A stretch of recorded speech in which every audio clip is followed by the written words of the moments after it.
Today, we will be visiting Target Malaria's Insectary in Entebbe, Uganda.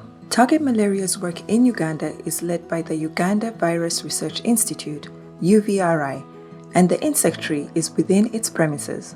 Target Malaria is an international not-for-profit research consortium working to develop and share new, cost-effective, and sustainable genetic technologies to modify mosquitoes and reduce malaria transmission.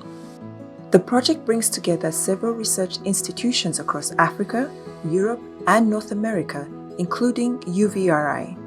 The UVRI was established in 1936 and conducts research on communicable diseases, especially viral diseases.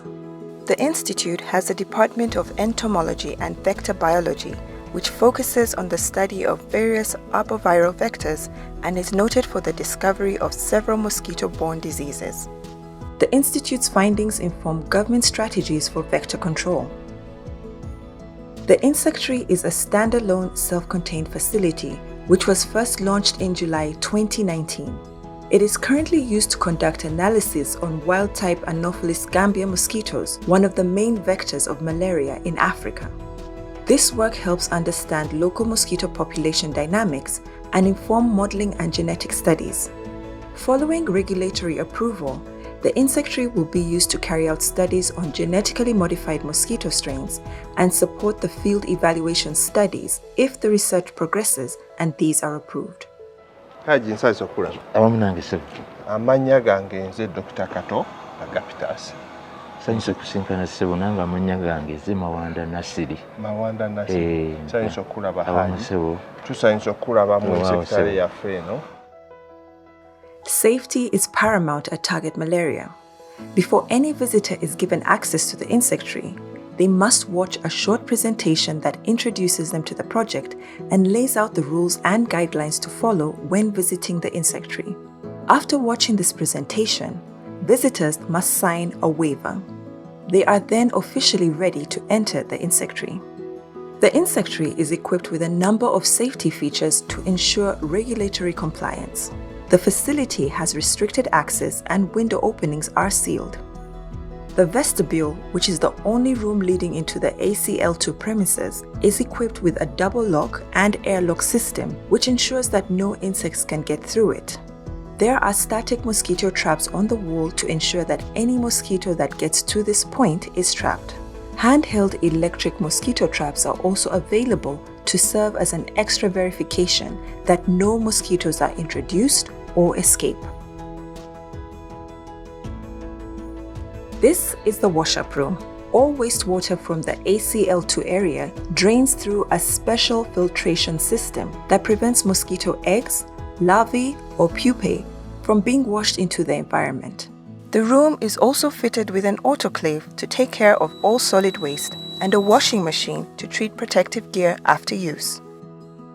An important part of the work we do in the Insectary is to maintain mosquito colonies to carry out research.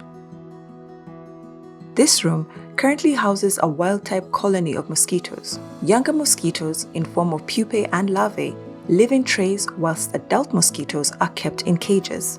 The colony is maintained to allow researchers to carry out studies on mosquito rearing as well as to practice maintaining mosquitoes at ACL2 standards. Sorting of adult mosquitoes to differentiate between male and female mosquitoes is carried out in the identification room. The room is equipped with molecular analysis, DNA extraction, and DNA amplification tools in preparation for future research that will take place here. When the mosquitoes have reached the pupae stage, they are sorted by sex to separate males from females. This is done under a microscope. It is a highly labor-intensive process that requires a keen eye and a lot of practice from the scientists. Once sexed, the males and females are placed into cages to emerge to adults. The team carries out several tests on the mosquitoes present in the lab. One of these tests are PCR tests, through which researchers analyze the DNA of mosquitoes to determine their species. So with the identification, we start with a process called extraction. We're trying to extract the DNA from the mosquitoes. So we use a couple of machines, including the heat block, the centrifuges, and the vortex mixers, plus the water bath. So after extracting this DNA from the mosquitoes, we want to amplify these segments that we talked about, the ones which will tell us which species the mosquito belongs to. So we mix that DNA with a couple of other reagents and we run it in what is called a thermocycler. So this is what runs the PCR, or the polymerase chain reaction. The process runs for about 2 to 4 hours depending on which protocol you're following. And after this, we now want to see which segments have been amplified. And these segments will tell us which species the mosquito belongs to. To do that, we can't view these segments with our naked eyes. So we have to run a process known as Gale electrophoresis, which is a process whereby the DNA, there's a special light we pass through that DNA, and it will fluoresce, or it will absorb the light and give off a specific kind of light. So when the light goes through that DNA, we can be able to know which specific segments have been amplified. But we can't use our eyes here. That's why we have a camera that captures the image, and the image is sent to the computer where we can do our analysis. So from there we can know that the mosquito we are dealing with belongs to species A or species B. In order to maintain mosquito colonies for our research, the mosquitoes in the insectary are made to mate. We currently practice this with wild-type mosquitoes, but as our research progresses, we will be working to mate wild-type and genetically modified mosquitoes to create and maintain a strain of mosquitoes that carries a genetic modification. Mating happens in the adult cages after sorting our pupae from the lavatories and sexing them into males and female. We transfer them to the adult cages. In the adult cages, we allow them about 4 to 6 days. In these 4 to 6 days, the pupae emerge into adults, and this period is again enough for them to begin mating. Mating is very important here in the insectary as it enables us to propagate the next generation in the colony. During mating, male adults insert their sperm into the spermatheca of female adults, and this allows fertilization of the egg to take place in the female.